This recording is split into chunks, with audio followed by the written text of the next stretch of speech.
যোৰহাটত চাঞ্চল্যকৰ ঘটনা দিন দুপৰতে যুৱতীৰ শৰীৰত হাত দিবলৈ যোৱা যুৱকক লপাথপা ৰাইজৰ যোৰহাটৰ পুৰণা আৱৰ্ত ভৱন পথৰ চাৰিআলিতো যুৱতীগৰাকীক অপদস্থ কৰাৰ চেষ্টা কৰিছিল লম্পট যুৱকজনে। ইয়াৰ পিছতে যুৱতীগৰাকীয়ে উপৰ্য পৰি প্ৰহাৰ কৰাৰ লগতে ৰাইজে লপাথপা দিয়ে যুৱকজনক। পৰৱৰ্তী সময়ত যোৰহাট সদৰ আৰক্ষীক চমজাই দিয়ে ৰাইজে।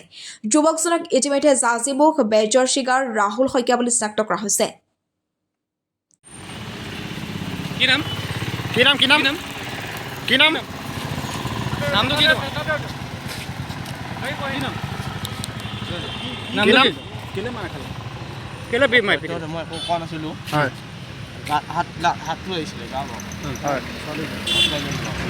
ৰাইজে মই এনেকুৱা কৰিলোঁ মোৰ লোৱা নাছিলোঁ এনেকৈ হাতটো লাগিছিল। ছোৱালীজনী মাৰিলে? ছোৱালীজনী এনেকুৱা কৰিলে তাই মোৰ মোৰ হাতটো আগত তাই লাগিছিলে মোৰ। কি নাম? কি নাম? কি নাম? কি নাম? নামটো কি? ৰাহুল শইকীয়া নে?